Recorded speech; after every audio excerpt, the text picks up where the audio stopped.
بنوا زعامتهم انه ضد الاقطاع. هيك ضد العائلات. هلا العائلات وقت بدنا نحطوهم بوجه السلبي يسموهم اقطاع، وقت بدنا نحطوهم وقت يكون متفق معنا يقول لنا عائلات، وقت يكون مختلف نصير اقطاع. يعني بس دائما هذا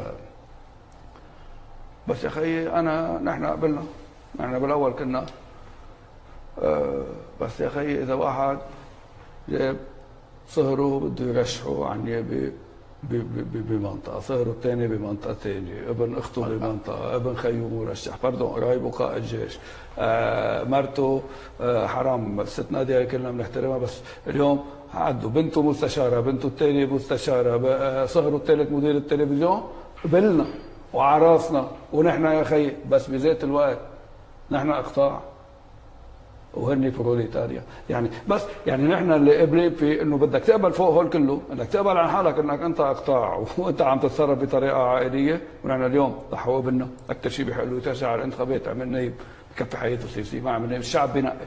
نحن اللي عم نقوله شو بيزعجك اذا كان صهره نازل على انتخابات؟ لا ماشي صحتين على وصهره يا اخي انا بكسر وين؟ انا مش زعلان، مع انه ما له حق اذا بكسر وين، يعني بس انه بده ينزل بكسر وين. انا بقول هذا حقه الطبيعي، حقه طبيعي ينزل بكسر وين. ليش بده ينزل بكسر وين؟ انا اقطاع يا اخي، انا كنايب ما بيحق يترشح بجزيره. اوكي بس انا محشورين فيه هذا حق طبيعي، بس انا اقطاع وانا عائله واني بروليتاري. انا هذا اللي يزعجني، بس انه انا يعني باردون، الاقطاع شو هو؟ انك تكون ابن بيت سياسي؟ الاقطاع شو تكون؟ انه بيك فلان؟ ولا الاقطاع تصرف؟ اذا الاقطاع تصرف اكثر من هذا التصرف، مش عم بيقبضوا يعني مصاري. في اكثر خي بيقبضوا ولا ما بيقبضوا، في اكثر من انه انا بعمل انتخابات حزبيه ما بتعجبني بالغياب عين تعيين، في اكثر من هيك تصرف اقطاعي. نحن اللي عم نقوله هذا كله يا خيي حر يعمل اللي بده اياه، هذا حزبه هذا جوه، بس ما يجي يقولوا نحن اقطاع وهن بروليتاريا. هذا بس اللي عم نقوله نحن هذا اللي عم نقوله، اني ضد الاقطاع، نحن بروليتاريا. انا كنت قايل للعالم، يعني كانوا قايلين للعالم غير حكي، انا ما كنت عملت انا بدي اقول مدعي عام جبل لبنان بده يكون عوني. خيي ليه؟ انا يمكن كنت عملتها، بس انا ما كنت واعد غير شيء. يعني عم نقول شغله، انا بسال سؤال مثلا، انا كنت رح اوصل رئيس جمهوريه يمكن بفتره من الفترات، لو انا اوصل واعمل ربع هول مش هول، هن شو كانوا قالوا عني؟ بس انا بسال سؤال، بس انا بتمنى على كل عونه، كل انسان بأيدهم، كل كذا، لو انا اعمل ربع هول هن شو كانوا قالوا عني؟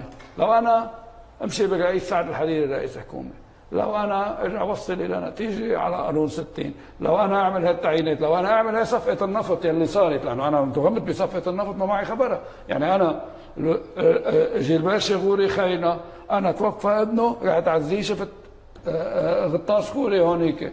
طيب انا ما بروح على باريس، انا هيدي تربيت هيك شيمي هيك، اني ما بروح على باريس بمحل انا تعرفت عند زلمه او رجعت التقيت بزلمه عند شخص ما بكون قايل له، انا هذا اللي ربطني بجيلبير شغوري بموعد مع رئيس سعد الحريري، لانه بلشت الامور عنده. بس انا بقول دغري انا انتهمت بالنفط. اي متى فهمت ليش انتهمت بالنفط؟ لانه وقت اللي مشيت الامور عملوا النفط، ووقت اللي عملوا هن يحكوا مع جيلبير شغوري بموضوع النفط. يعني انا عم اقول او انه انحكى هن وجيلبير شغوري، انا ما حكيت له، انا بس حياني اذا حكي معه بموضوع النفط، اذا حكي مره نفط. بس انا اللي صار يعني بهذا الموضوع انه هذا العهد انا لو عملت ربع هول شو كان صار فينا؟ يعني بتعتبر انه هذا العهد فاتح على صفقات كبيره؟ انا بقول اليوم موضوع النفط انا ما بسال سؤال. طيب الكهرباء هلا انا جاي على سال سؤال اللي اسمه صعب، الوزير اللي اسمه صعب انه يتحداني يجيب، ما حدا بيقدر يجيب شيء على حدا، بس انا بسال اسئله. كل العالم انه مضينا مراسيم النفط، برافو يا خيي، توقفوا مراسيم النفط 5 سنين، مضبوط ولا لا؟ 4 سنين 5 سنين، بخلاف بين الرئيس بري والوزير جبران باسيل. كان برميل النفط ب 120 130 دولار، يعني كان اذا بدي لزم انا التنقيب عن النفط بقدر لزمه على القليله دوب الوتريبل عن هلا فيني نزله، لانه كان في العالم راكده ورا النفط وجاي الشركات، مضبوط. هلا البرميل ب 50 دولار، انا هلا بلزمه بنص بربع سعر اللي كنت بدي لازمه اياه، صح ولا لا؟ قديش خسر لبنان وقت وسعر بموضوع التلزيم، هيدي ما حدا حكي فيها. الشغله الثانيه مثلا هي انه الخلاف مع الرئيس بري كان، انا بتذكر الوزير جبران باسيل انه الرئيس بري بالكواليس بده طب ما مشيت بوجهه نظر الرئيس بري اخر شيء، معناتها انت تعنتت تتحرز الامور وتترك الدوله تاخذ رئيس الجمهوريه، بس اخذت رئيس الجمهوريه بعته اياها للرئيس بري اللي بده اياه، عملت له اياه، حطيت وحده عندك بالبترول وحده عنده بالجنوب. طب ليه ما اعطيته اياها من سنه 2012 و2013؟ كنت هن يمكن اليوم عم نطلع نفط، كنا اليوم بعنا باسعار $120 البرميل، كنا عملنا كل هول كلهم ما حدا حكي فيهم، بيابوا طلعنا النفط. يا خيي لا، انك انت مش يعني نحن اليوم امبارح بموضوع مناقصه المطار صار له شهرين الوزير في الوزير فيك تحكم، بس انت كان صار لك 10 سنين وزير كهرباء، بيقولوا لك وزير اوف اهم وزير، وكل البقوه نحن اهم وزير خيي على راسنا، بس كل اللي كانوا قبله ما بيسوا. ليش كل اللي كانوا قبله ما بيسوا؟ صار لك 10 سنين وزير كهرباء، وين الكهرباء؟ تحط لي الحق على المهجرين السوريين. طيب هلا في خطه، بعرف مين؟ انا بعرف، انا مواطن لبناني بدي كهرباء، بتقول لي شو الخطه اليوم؟ بتقول لي شو الخطه اليوم؟ بدنا نجيب بواخر، بنجي على مجلس وزراء صرنا هلا 30 سنه بلا كهرباء، لازم ما بقى فينا نتاخر شهرين تنعمل مناقصه بدائره المناقصات. شو بتقول؟ الوقت يداهم، لازم نحن نوصل على صيف جاي الاي سي وجاي المغتربين وجاي العالم بدنا كهرباء، عم ضحك علينا خيي انه بدنا كهرباء، صرنا لانه لا رح اقول لك ليه؟ لانه من ايام ربيع الرئيس رفيق الحريري نسمع هذا الكلام، ما عم بقول انا عم نحكي، طب بدنا كهرباء، يعني هلا صرنا 40 سنه ناطرين ما بقى فينا ننطر 3 شهور، كثير منيح، بدنا نجيب باخرتين لانه هول مودي وراهم بيجوا. فتنا بموضوع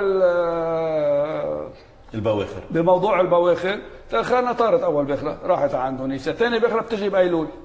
اذا بدك تجيب على الشمس بدك سنتين، اذا بدك تطلع غاز بدك سنتين. بوعد دائره المناقصات.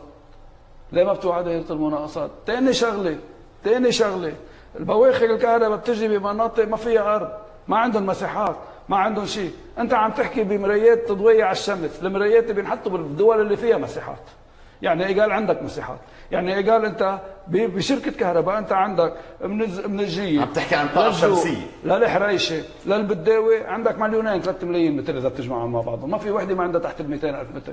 ليه ما بتركب هونجار 2000 متر بكل وحده وبتجيبها محطه بتحطها على الارض، بتحملها بالباخره بتجيبها بتركبها على الارض، سعرها نص اللي انت عم تجيبه بالباخره، انه الباخره بتنحط محل. لكن في صفقه كبيره بهذا الموضوع. انا انتبه، انا ما بقول عندي اثبات انه في سبعه، عندي انه في 8 شركات تقدموا، لو في صفقه طب عظيم، اذا في 8 شركات وقت اللي بتعملها بريه بصير في 200 شركه وما بيحدا فيه يلعب. مين مستفيد من هذه الصفقه؟ انه $1 مليار بدنا ندفع كل سنه لاستئجار البواخر. كل واحد بيروح بصفقه بالتراضي، في اعلان اذا بدك، بس مش بالتراضي، حط اعلانات بالجريده للمناقصه. هي مناقصه، هي جريده الديار ب5 صفحات، نحن عم نحكي بينحط اعلان صحيح، بينحط جو صحيح، بتنطرح وبينطرح. ليش باخر اخي؟ ليش مش موتور على الارض؟ ليش مش جنراتور على الارض؟ فوت على الانترنت، انا ماني عم اخترع شيء، فوت اي مواطن لبناني هلا بدعي يفوت على الانترنت بدي 500 ميجا وات، اذا ما بيجي 1000 عرض او ما بيلاقي 1000 شركه بتبيع. يعني اذا عملنا تجربه كهرباء زحله ما بكلفنا اليوم ميجا وات الكهرباء، انا ما بعرف بالكهرباء، بتسال اي واحد بفهم بالكهرباء بيقول لك الميجا وات $1 مليون، بدك تركب محطه 500 ميجا وات حقها $500 مليون، نحن حاطين $1 مليار و800 مليون والبواخر رايحه جايه عارفين ليه؟ استاجرناهم ليه؟ طب ما في سؤال؟ طب نحن ذاته الوزير، انا بسال سؤال، ما قالنا في 500 ميجا وات جاي الباخره 500 ميجا وات؟ ضلت على شهر تعطي 350 ميجا وات وبعدين ما طلعت فوق ال 250 300 ميجا وات، طب هول ال 200 ميجا وات بجاوبنا بس ما عم ندفع لهم حقهم. انه انت وعدتنا ب 500 وعدتنا ب 300، انت اليوم وزير تتحمل مسؤوليه نفسك، انت جايب باخره 500 ميجا وات بدها تعطيك 500 ميجا وات، اذا باخره ما قدرت تعطيك اكثر من 300 ميجا وات في مشكله، يعني معناتها انت عامل شغله غلط بالكونترا اساسا، ما عم ندفع لهم حقهم، ما عم ندفع لهم حقهم، شو ما عم ندفع لهم حقهم؟ طب والكهرباء اللي عم بتروح على الشعب اللبناني قد ايه عم بتروح من الاقتصاد اللبناني؟ 200 ميجا وات على الشعب اللبناني كمان حقهم شغل، حقهم يوميات، حق الناس عم بتنام على العتب، حق الناس عم تدفع حق جنراتورات، هول ما بنحسبون، عم بيستضعف الرئيس الحقيقة، بيقول عم بيضعف بطائفته وما راح ينفك الحلف بين الرئيس عون وحزب الله.